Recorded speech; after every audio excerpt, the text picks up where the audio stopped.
اور رمضان کے مہینے میں صدقہ فطر بھی دیا جاتا ہے۔ صدقہ فطر کے متعلق اللہ کے نبی علیہ السلام نے فرمایا کہ صدقہ فطر، حضرت وکی بن جراح رحمۃ اللہ علیہ فرماتے ہیں زکوٰۃ الفطر لشہر رمضان کسجدتئی السہو للصلاۃ، صدقہ فطر رمضان کے مہینے میں ایسا ہے جیسا کہ نماز میں سجدہ سہو ہوتا ہے۔ غلطی ہو جائے امام صاحب سے یا مصلی سے، اپنی اپنی نماز میں وہ سجدہ سہو کے ذریعے سے نماز کی کمی کو دور کرتے ہیں، ایسے ہی غلطی ہو جائے روزوں کی حالت میں تو اس غلطی کی تلافی ہوتی ہے صدقہ فطر کے ذریعے سے۔ تو ہمارے 30 روزوں میں جو بھی نامناسب بات ہو گئی، گندی نظر پڑ گئی یا کچھ لغو اور غیبتیں ہو گئی، جو بھی روزے کے ثواب کو کم کر دینے والی چیزیں ہوتی ہیں اس کی تلافی صدقہ فطر کے ذریعے سے ہوتی ہے۔ بعض لوگ یہ سمجھتے ہیں کہ صدقہ فطر جو روزہ رکھا ہے اسی پر صدقہ فطر واجب ہے، جو روزہ نہیں رکھتے ہیں ان پر صدقہ فطر واجب نہیں ہے۔ یہ غلط خیال ہے۔ روزہ رکھنا فرض ہے، نہ رکھنا حرام اور گناہ کبیرہ ہے۔ نہ رکھ کر ایک گناہ تو کر ہی رہے ہو اور صدقہ فطر اپنے اوپر سے معاف کروا کر اور ایک گناہ کر رہے ہو، گناہ پر اور ایک گناہ کر رہے ہو کہ روزہ نہیں رکھا اس واسطے صدقہ فطر بھی نہیں دوں گا۔ روزہ نہیں رکھا تو روزے داروں کے ساتھ ٹکا کے افطار کرنے کے لیے کیوں بیٹھ جاتے؟ وہاں بیٹھ کر بھی کیا بولتے لوگ، روزے داروں کے ساتھ بیٹھ کے افطار کرے تو ہمارے گناہ معاف ہو جاتے۔ ہر طرف سے ہی بنی اسرائیل کی خالص نسلی اولاد دکھتی ہے، ہر طرف سے ہیلے بہانے کر کے اپنا پیٹ کاٹتے رہنا بس۔ روزہ نہیں رکھیں گے، روزے داروں کے ساتھ افطار کریں گے، کیوں کر رہے صاحب؟ گناہ معاف ہوتے ہیں ہمارے۔ روزہ چھوڑا یہ سب سے بڑا گناہ ہے، اور روزے داروں جو روزہ نہیں رکھتا ہے اس کو افطار میں ساتھ بٹھانا بھی گناہ ہے، اس کو ساتھ بٹھانا بھی گناہ ہے۔ فقہاء نے یہاں تک لکھا ہے کہ جو روزہ نہیں رکھتا ہے اس کا افطار کا سامان قبول نہ کرو۔ کیوں؟ وہ یہ سوچ کر افطار کرواتا ہے کہ روزے داروں کو افطار کرانے سے روزے کا ثواب مل جاتا ہے، جب ثواب مل رہا ہے تو میں روزہ کیوں رکھوں؟ یہ سوچ کر وہ افطار کراتا ہے۔ تو تمہارا افطار قبول کر لینا اس کی سوچ کو پرموٹ کرتا ہے، اس واسطے بے روزے دار کے افطار کو قبول نہ کرنے کا حکم دیا ہے فقہاء نے۔ شریعت اور فقہاء کی باتیں یہ ایسی نہیں بن جاتی ہیں اٹکل پچو سے، وہ دیکھتے ہیں کس کام سے گناہ کو پرموٹ ہو رہا ہے، اس کام سے بچ جاؤ۔ مفتی سعید صاحب رحمۃ اللہ علیہ دارالعلوم دیوبند کے بڑے شیخ الحدیث گزرے ہیں، انہوں نے اپنی کتاب رحمۃ اللہ الواسعہ میں لکھا ہے صدقہ فطر اسلام میں واجب کرنے کے 2 مقصدیں ہیں۔ ایک مقصد یہ ہے کہ عید کے دن غریب آدمی کے گھر میں خوشی ہو، وہ یکسوئی کے ساتھ عیدگاہ پہنچ کر اللہ کی عبادت کرے۔ اس خوشی کے لیے یکسوئی سے عبادت کرنے کے لیے ضروری ہے عید کے دن اس پر معاشی بوجھ نہ رہے، گزارے کی مشکلات نہ رہیں۔ تو عیدگاہ جانے سے پہلے اسے صدقہ فطر دے دو، وہ انتظام کر لے گا اور خوشی خوشی عیدگاہ آئے گا اور نماز ادا کرے گا۔ ایک مقصد تو یہ ہے کہ اس کے بچوں کا، اس کے گھر والی کا، اس کے گھر کا انتظام ہو جائے اور وہ بھی مسلمانوں میں مالداروں کے ساتھ برابر شریک ہو کر عیدگاہ پہنچ کر اللہ کے سامنے کھڑا ہو۔ اور دوسرا مقصد ہے ہمارے روزوں میں جو کچھ بھی کمی کوتاہیاں ہو جاتی ہیں اس کی تلافی ہو جانا۔ اور ایک فقہ کی کتاب ہے مجمع الانہر، یہ معتبر کتاب ہے متون کے درجے کی، اس میں علامہ طحطاوی نے اس کے حاشیے میں لکھا ہے فی صدقۃ الفطر ثلاثۃ اشیاء، صدقہ فطر میں 3 فائدے، 3 حکمتیں ہیں۔ قبول الصوم، پہلی چیز اس سے روزے قبول ہو جاتے ہیں صدقہ فطر دینے سے۔ والفلاح والنجات من سکرات الموت وعذاب القبر، اور دوسرا ہے کامیابی حاصل ہوتی ہے، اور تیسری ہے سکرات کی تکلیف اور عذاب قبر کی تکلیف سے انسان کو چھٹکارا ملتا ہے صدقہ فطر دینے سے۔ نتیجہ کیا ہوا؟ غریب کے گھر میں سامان عید کا انتظام ہونا، ہمارے روزے کی تلافی، کمی کوتاہی دور ہونا، اور پھر ہمارے روزے قبول ہونا، سکرات کی تکلیف سے بچنا، عذاب قبر کی تکلیف سے بچنا، ان حکمتوں کے پیش نظر صدقہ فطر امت پر رکھا گیا ہے۔ اب صدقہ فطر میں دیکھیے توجہ کی بات یہ ہے، عام طور سے صدقہ فطر کے سلسلے میں لوگوں کا خیال یہ ہے، اور مشہور بھی ایسے ہی کر کے رکھا ہے لوگوں نے، کہ صدقہ فطر میں 1.25 کلو گیہوں کے حساب سے صدقہ فطر ادا کرنا چاہیے۔ یہ غلط فہمی اپنے آپ سے دور کر لیں۔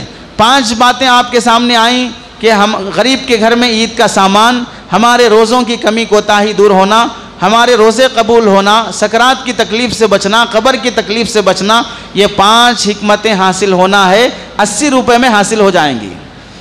کتنے سستے روزے ہیں اور کتنے نیک روزے ہیں۔ ایسا معلوم ہو رہا کہ اب تو پوری دنیا میں جتنے روزے دار ہیں سب عبد القادر جیلانی، جنید بغدادی، صابر کلیری، خواجہ معین الدین چشتی جیسے بزرگوں جیسے روزے ہو رہے ہیں۔ ایک بھی غلطی نہیں ہو رہی روزے میں، ایک بھی فالتو کی بات نہیں ہو رہی روزے میں۔ اس واسطے ہمارے روزے پاک پوتر ہیں، پھر بھی حکم ہے بول کے دے رہے ہیں۔ اس واسطے 80 روپے میں اگر صدقہ فطر دے گا، 30 روزوں کا تلافی ہو رہی 80 روپے سے، ایک روزہ 3 روپے سے بھی کم پڑے گا۔ 90 روپے بھی دیتا تو 3 روپے پڑتا تھا ایک روزہ، اب تو 80 روپے سے 3 روپے سے بھی کم پڑے گا، یعنی 3 روپے کے برابر بھی غلطی نہیں کرتے ہم روزے میں۔ اور 80-90 روپے سے غریب کے گھر میں عید کے سامان کا انتظام ہو جائے گا۔ 80 روپے سے سکرات کی تکلیف سے بچ جائے، وینٹیلیٹر لگا دو، اس کے بعد ہزاروں روپے کا بل کاٹ لو تو بھی فرق نہیں پڑے گا۔ سکرات کی تکلیف سے بچنے کے لیے صدقہ فطر کما حق ادا نہیں کیا جا سکتا۔ اس لیے اللہ کے بندو ہم یہ کہتے ہیں، ہم نے فقہا نے کہا، دسیوں علماء اور فقہا نے لکھا ہے، اللہ کے نبی علیہ السلام کے زمانے میں صدقہ فطر جہاں 2.25 کلو گیہوں سے نکالا جاتا تھا، وہیں 1 کلو کھجور، ایک 2.25 کلو کھجور جہاں پر ہے، وہیں 3.5 کلو کھجور، 3.5 کلو کشمش اور 3.5 کلو جو، اس کے حساب سے بھی صدقہ فطر نکالا جاتا تھا۔ 2.25 کلو گیہوں کیوں بولے شریعت میں؟ اس واسطے کہ نبی علیہ السلام کے زمانے میں گیہوں مہنگا تھا، مالدار لوگ ہی گیہوں کھاتے تھے، غریب لوگوں کو گیہوں نصیب نہیں تھا۔ غریب لوگ جو کی روٹی کھاتے تھے، کھجور کھاتے تھے، وہ ایریا میں کھجور سستا ہے، تو اس واسطے وہ سستا تھا، تو اس میں اللہ کے نبی نے فرمایا جو غریبوں کی غذا ہے، جو سے اگر صدقہ فطر دینا ہو تو 3.5 کلو دو۔ گیہوں مالداروں کی غذا ہے، مہنگی ہے، اس سے اگر دینا ہو تو 2.25 کلو دو۔ یہ مہنگا ہے، آدھا دیے تو بھی چلے گا، یہ سستا ہے، اس واسطے 3.5 کلو دینا پڑے گا۔ اب ہمارے زمانے میں بتائیے گیہوں سستا ہے یا مہنگا ہے؟ سستا ہے، 2.25 کلو کا بھی لے کے 80 روپے ہو رہے ہیں۔ تو اب گیہوں کیسا ہے؟ گیہوں سستا ہے، کھجور اور کشمش کیسا ہے؟ مہنگا ہو گیا۔ تو نبی علیہ السلام کے زمانے میں اور اس زمانے میں فرق پڑ گیا ریٹ کے حساب سے۔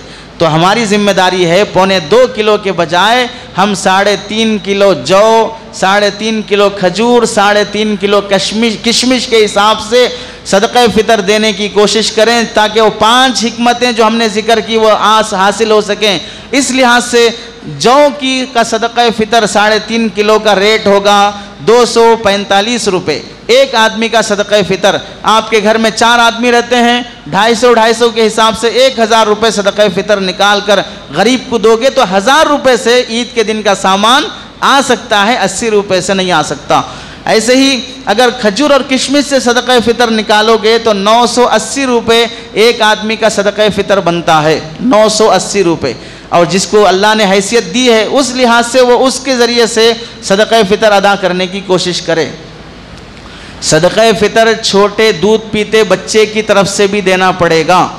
عید کی رات، چاند دکھنے کی رات جو بھی دنیا میں پیدا ہو گیا اس کی طرف سے صدقہ فطر ادا کرنا ہوگا۔ صبح صادق طلوع ہوتے وقت وہ دنیا میں ہے تو پھر صدقہ فطر ہے، صبح صادق طلوع ہونے سے پہلے دنیا سے چلا گیا تو پھر اس پر صدقہ فطر نہیں ہے۔ پیٹ میں موجود بچے کا صدقہ فطر دینے کی ضرورت نہیں ہے۔ صدقہ فطر اسی کو دینا جائز ہے جس کو زکوٰۃ دینا جائز ہے۔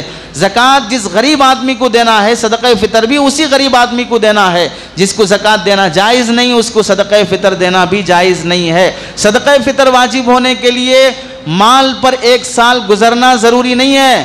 اگر عید کا چاند دکھنے سے پہلے بھی ہمارے پاس گھر کا پورا سامان، فرنیچر سب ملا کر وہ ریٹ بھی اتنے کو پہنچ گیا جتنا چاندی کا نصاب ہے تو بھی صدقہ فطر واجب ہو جائے گا۔ 55-60 ہزار کے قریب مالیت آ گئی، اس پر بھی صدقہ فطر واجب ہو جاتا ہے۔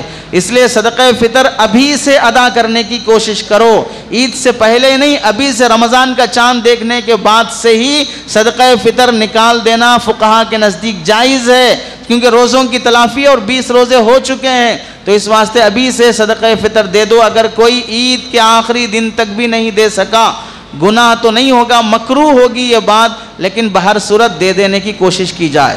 اپنے ماں باپ کو، بچوں کو جیسے زکوٰۃ دینا جائز نہیں ہے، ویسے ان کو بھی صدقہ فطر دینا جائز نہیں ہے۔